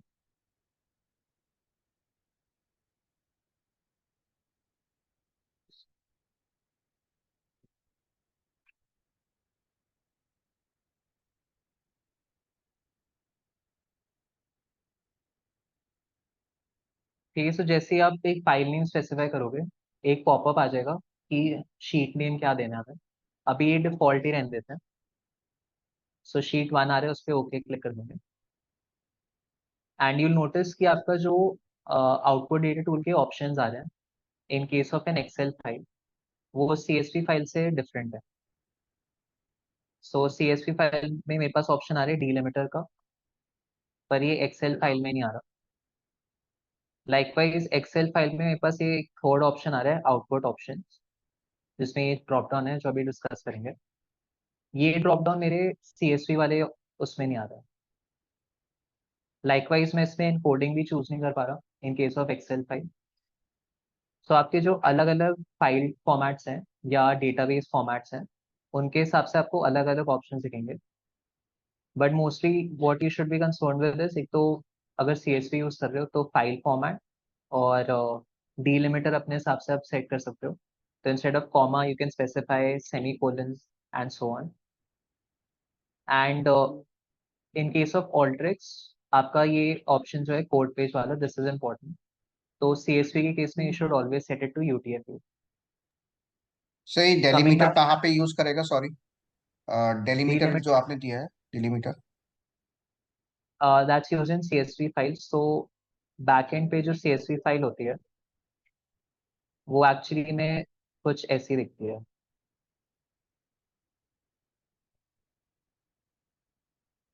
So this is how CSV file looks like. इसमें आप देखोगे कि कोई टेबल टैबुलर स्ट्रक्चर नहीं आ रहा क्लियरली। तो हम्म। कैसे डिफाइन होता है कि एक कॉलम मतलब कितने कॉलम्स एंड सो ऑन, वो आपका इस डीलिमिटर से स्पेसिफाई होता है। तो ये डेलीमीटर देना जरूरी है सीएसवी फाइल में? यस, अगर नहीं दोगे तो फिर ये आपका एक ही कॉलम में डेटा आ जाएगा कंबाइन होकर, okay. Which will make it unusable.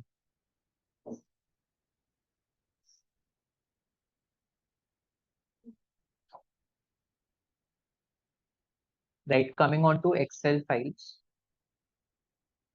सो हमने अभी जो डिफॉल्ट नाम आया था शीट 1 वही रख दिया, बट हमें रीजन के हिसाब से 4 अलग अलग शीट्स बनानी है। So again we'll go on to the last option, take file table name. यहाँ पे क्या करेंगे, instead of append suffix to file table name, change file table name choose कर लो, और अपना कॉलम चूज कर लेंगे रीजन।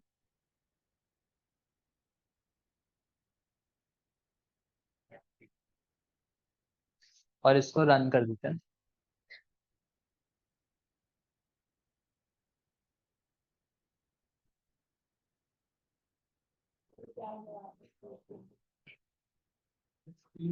ये यहाँ तक हो गया, लास्ट में आना है। यहाँ पे चूज, पहले अपेंड चूज कर रहे थे हम लोग, अब यूज करना है चेंज फाइल और टेबल, और रीजन चूज कर लो कॉलम।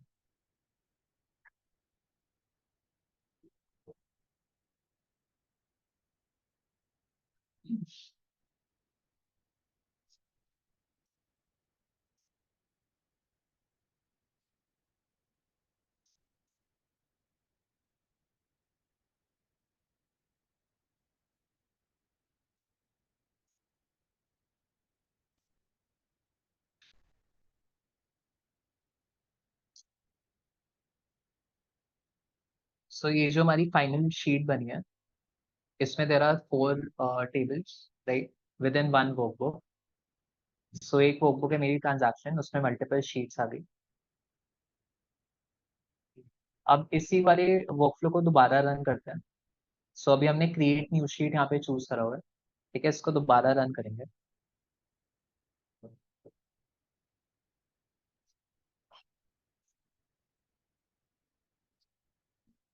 सो ये मुझको एरर दे रहा है।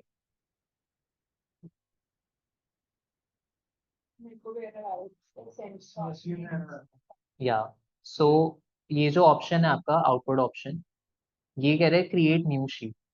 तो ये हर बारी क्या करेगा, जो भी लोकेशन यहाँ पे स्पेसिफाई हो रखी है वहाँ पे एक नई शीट बनाएगा।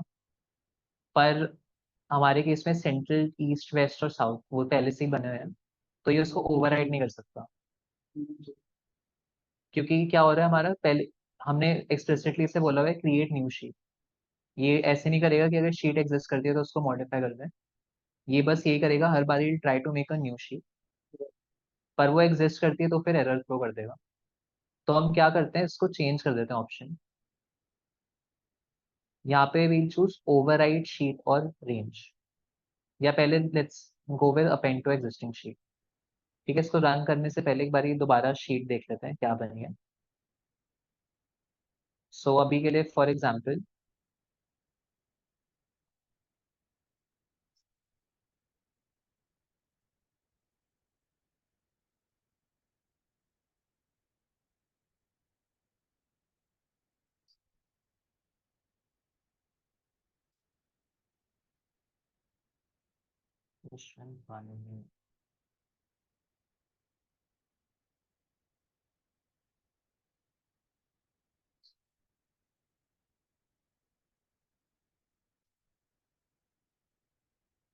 एक सेकेंड।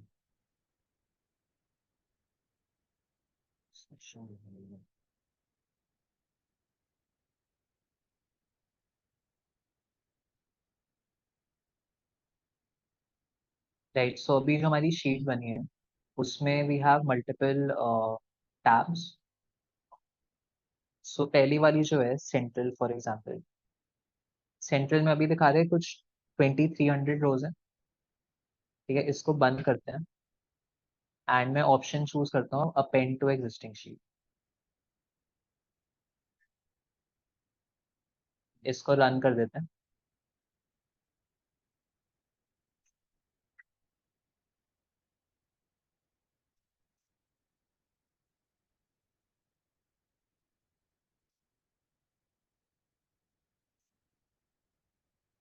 अब कोई एरर नहीं आ रहा, आउटपुट हो गया डेटा।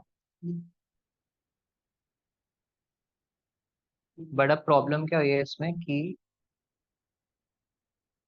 जो फाइल पहले से एग्जिस्ट करती थी उसमें डुप्लीकेट रोज आ गया। तो उसने वही सेम चीजें इसके नीचे अपेंड कर दिया, यूनियन कर दिया। ठीक है, सो इसमें अब डुप्लीकेट्स एग्जिस्ट होता है। अब अगेन इस और ये सारी शीट्स के साथ ही हुआ है, सो सारी शीट्स में there are basically double records, same record repeat हो रहा है। So let's move on to our other option.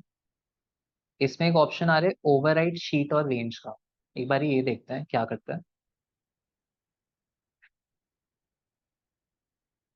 सो अभी आई थिंक सेंट्रल में कुछ 4600 रोज आ रहे थे, राइट। ओवरराइट शीट और रेंज करके इसको रन करते हैं।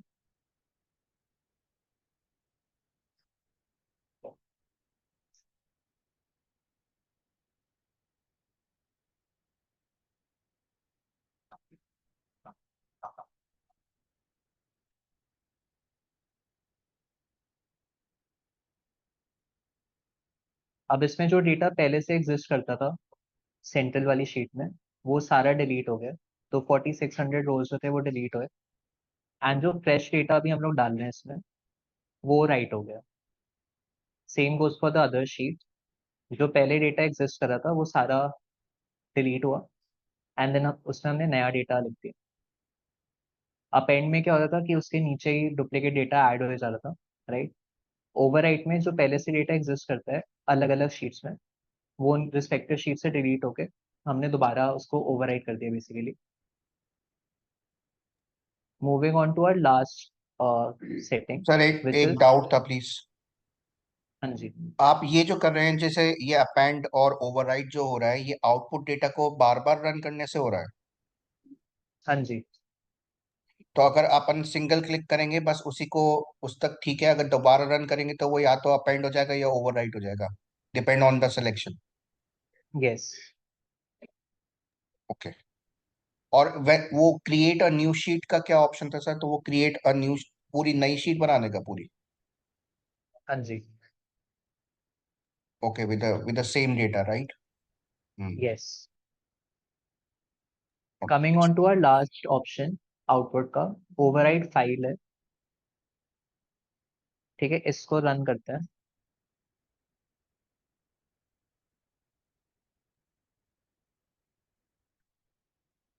सो ये मुझे मैसेजेस में दिखा रहा है इसने 4 शीट्स बनाई है।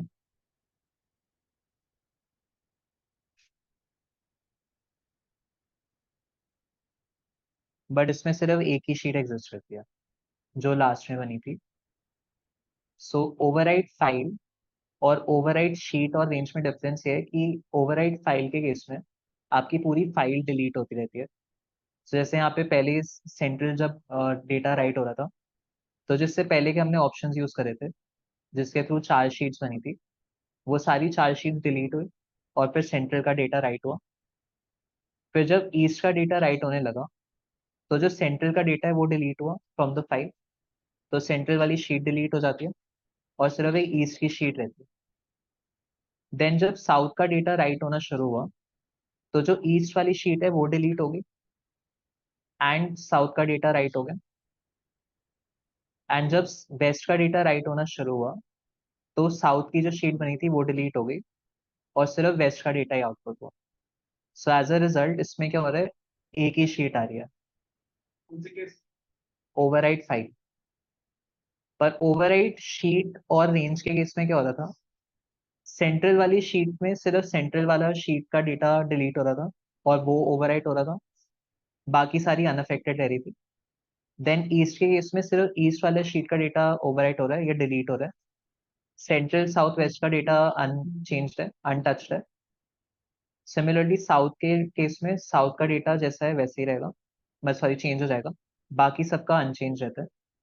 एंड वेस्ट के केस में यू हैव वेस्ट का डेटा विच इज चेंजिंग, जो ओवरराइट हो रहा है, बाकी शीट्स का डेटा जैसे लिखा हुआ है वैसे ही रहेगा। तो इसलिए यहाँ पे आपकी 4 शीट्स बनती हैं। But in case of overwrite file, जो बिल्कुल लास्ट में बन रही है सिर्फ वही एक शीट बनती इसमें ना सेंट्रल लिस्ट ऑफ सॉफ्टवेयर करने पे शो नहीं करेगा। है। ओवरराइट फाइल में नहीं, एग्जिस्ट नहीं करता है वो। सर मतलब इसका मतलब ये है कि जो लास्ट में जो कन्वर्ट होगा डेटा, मतलब जो सेगमेंट होगा या सेग्रीगेट होगा, वही सारी शीट्स बन जाएंगी उसके ऊपर?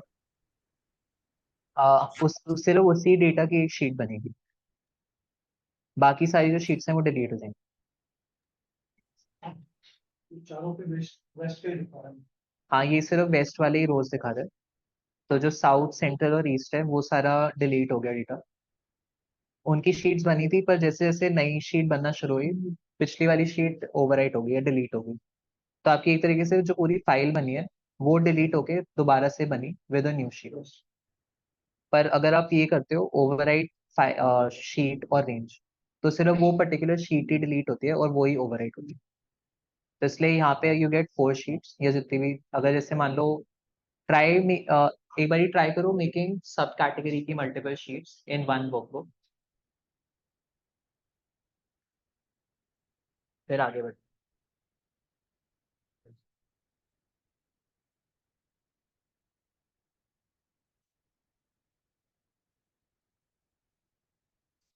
सर एक बार वापस बताइए क्या क्वेश्चन है।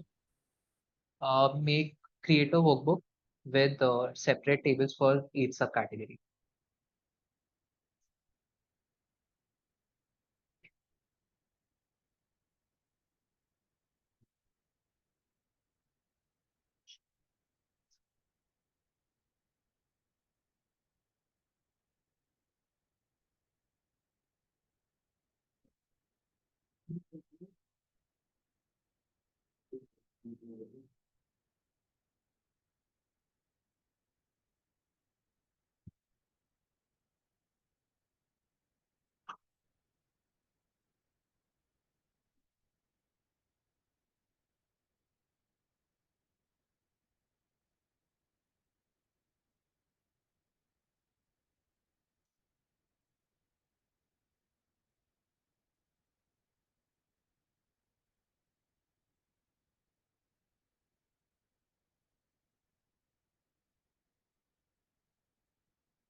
इसको आपको चेंज करना होगा, ओवरराइट और फिर रेंज होगा। नाउ पे लास्ट में ऑप्शन होगा टेक फाइल टेबल में, अनटिक करो। उसको टिक करो और वहाँ पे सब कैटेगरी चूज करो। पहले बार क्रिएट करते हुए हमने उसको टिक कर दिया। हाँ, अब जो सेकंड बार रन कर रहा हूँ वो फिर error है। अच्छा, सेकंड वाली के लिए ओवरराइट शीट और रेंज। उसके लिए error। अगर फाइल खुली है तो फाइल बंद कर दो, फिर रन करो। ठीक है, डन।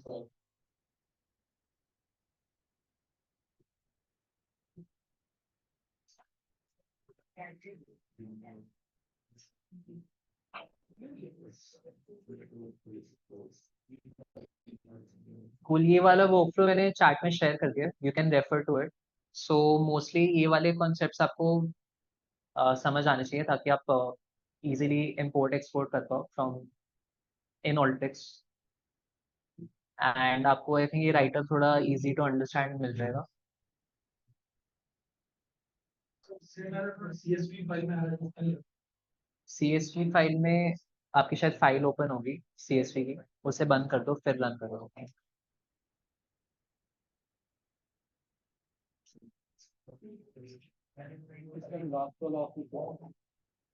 कौन सा ऑप्शन,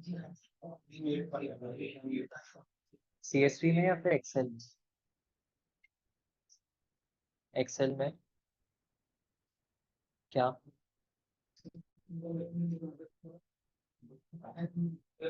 एक्सेल है ना, उसमें इसमें अपेंड यूज करेंगे या चेंज फाइल।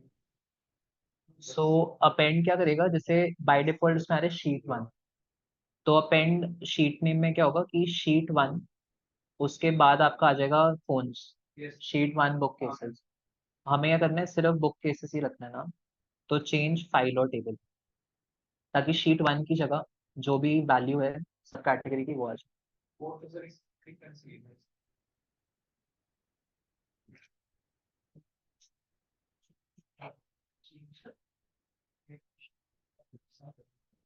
तो जैसे हम वो करते हैं कुछ चीज का डेटा फैक्चर होता है, तो हम डेटा में कुछ चेंजेस होते हैं, तो वो वहाँ पे इम्पैक्ट होगा या फिर रन करना पड़ेगा तब इम्पैक्ट एक्सेल से जो और रन करना पड़ेगा तब इम्पैक्ट होगा। ऑटो इम्पैक्ट हो जाएगा।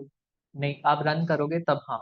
तो जैसे मान लो आपने ये वाली जो फाइल है सोर्स फाइल, यहाँ पे कुछ चेंजेस करें, तो जो आप इसको रन करोगे आफ्टर सेविंग दो चेंजेस, तो वो आपके यहाँ पे सेव हो जाएंगे आफ्टर रनिंग।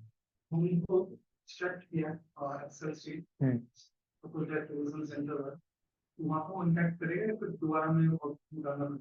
आउटपुट जैसे आप रन करोगे खुद ही आउटपुट बन जाएगा। जब वर्कफ्लो रन करोगे तो as a result of that workflow आपका आउटपुट बन जाएगा। तो नहीं एक्सेल एक्सट्रैक्ट करके लाइक सेंट्रल हाँ ठीक है, वो हमारे पास एक्सेल में बना। अब जैसे कोई भी इनपुट आता है इसमें डेटा आता है, न्यू डेटा आता है, हाँ अब उसके बाद फिर हमने रन कर हाँ आउटपुट, हाँ वो एक्सेल से उसमें इम्पैक्ट होगा या फिर वो होगा। होगा उसमें? यस, जो भी इसमें डेटा पास होगा, जो भी यहाँ पे इंपोर्ट हुआ है एंड प्रोसेस के बाद जो भी इसके अंदर जा रहा है, वो सारा आपका जो भी फाइनल लोकेशन है ये वाली, वहाँ पे इम्पैक्ट होगा। ऑटो इम्पैक्ट होगा। ठीक है, ये आज के लिए यही रैप अप कर देते हैं, बाकी वील कंटिन्यू टुमारो।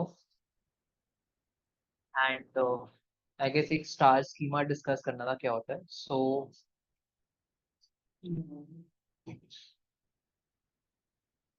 बेसिकली आपका जो डेटा एग्जिस्ट करता है इन अ कंपनी, वो कभी भी आपको ऐसे नहीं मिलेगा कि सारा डेटा एक ही टेबल में एग्जिस्ट कर रहा है, क्योंकि ये बहुत ही इनएफिशिएंट वे होता है टू स्टोर डेटा। आप इसमें देखोगे कि फॉर दिस ऑर्डर आईडी जो ये 3 वैल्यूज हैं ये बार बार रिपीट कर रही है,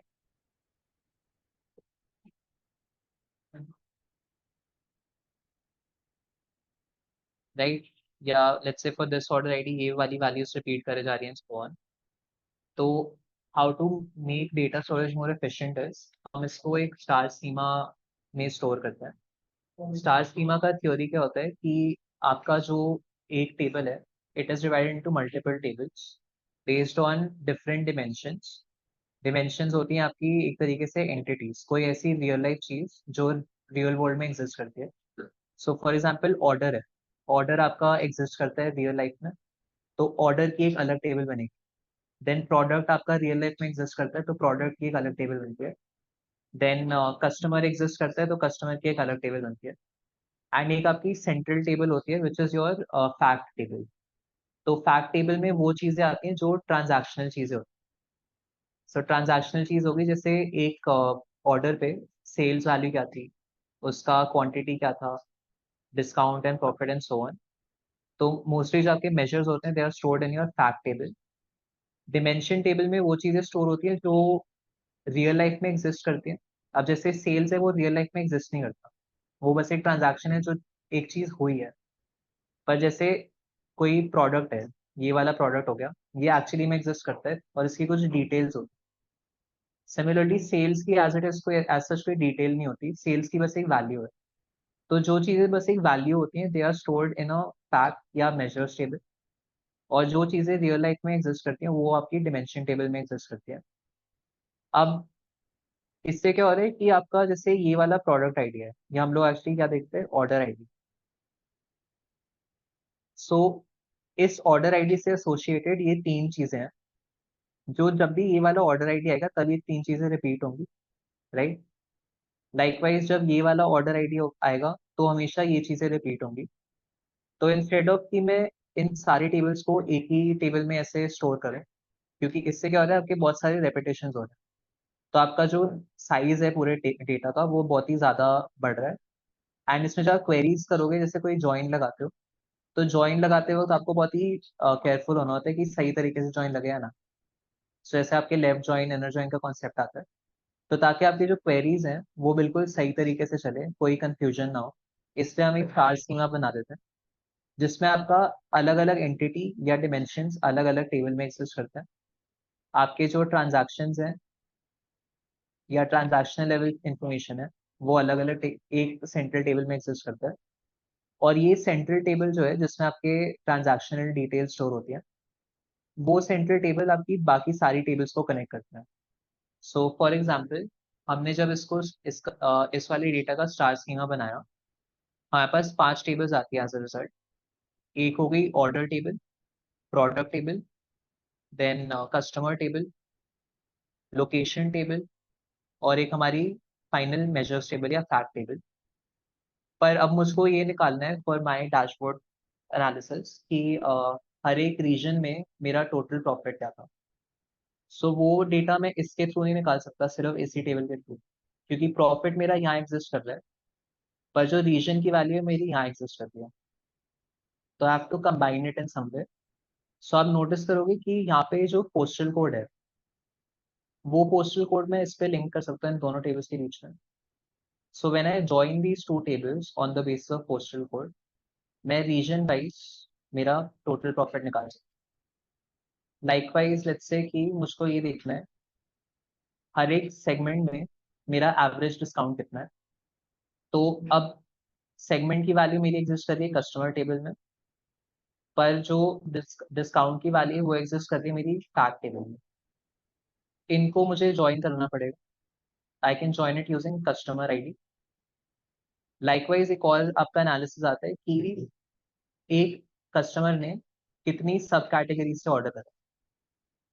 सो अब सब कैटेगरी मेरा प्रोडक्ट टेबल में एग्जिस्ट करता है और कस्टमर मेरा एक अलग टेबल में एग्जिस्ट कर रहा है और मेरा फैक्ट टेबल में ये दोनों लिंक हो रहे हैं। सो अगर मैं इस टेबल के थ्रू, जो ये मेरी सेंट्रल टेबल है, बाकी सारी टेबल्स को कनेक्ट कर दूं, तो आई कैन एनालाइज कि मेरा एक I can perform simple analysis कि हर एक रीजन में क्या प्रॉफिट है, हर एक सेगमेंट में क्या डिस्काउंट एंड सो ऑन। ये भी निकाल सकते हैं कि हर एक कस्टमर ने कितनी सब कैटेगरी से ऑर्डर करा, क्योंकि they are link to one table. इसमें एफिशिएंसी कैसे आ रही है कि आपके जो कॉलम नंबर ऑफ कॉलम्स हैं वो कम है एज अपोज टू जो हमारे ओरिजिनल नंबर ऑफ कॉलम थे। तो यूल नोटिस इसमें जैसे आपको ऑलमोस्ट सारा डेटा आ रहा है, या इसमें आप नोटिस करोगे ज्यादा डेटा दिख रहा है कंपेयर टू ओवर हियर। यहाँ पे कम नंबर ऑफ रोज दिख रहे हैं क्योंकि कॉलम्स बहुत ज्यादा है, यहाँ पे ज्यादा नंबर ऑफ रोज दिख रहे हैं क्योंकि कॉलम्स कम है। तो यही आपका बैकएंड में भी होता है कि जितने कम कॉलम्स होंगे उतना कम मेमोरी लेगा वो, एंड उतना ही क्वेरी के रिजल्ट्स आपके ज्यादा जल्दी आएंगे। तो जो आपके लेट्स से पावर बीआई को आपने एसक्यूएल सर्वर से कनेक्ट करा हुआ है, तो जो वो डेटा पुल होता है एसक्यूएल सर्वर से, अगर आपका स्टार स्कीमा में डेटा स्टोर्ड है तो ज़्यादा जल्दी फेच होगा कंपेयर टू जो आपकी ओरिजिनल टेबल है।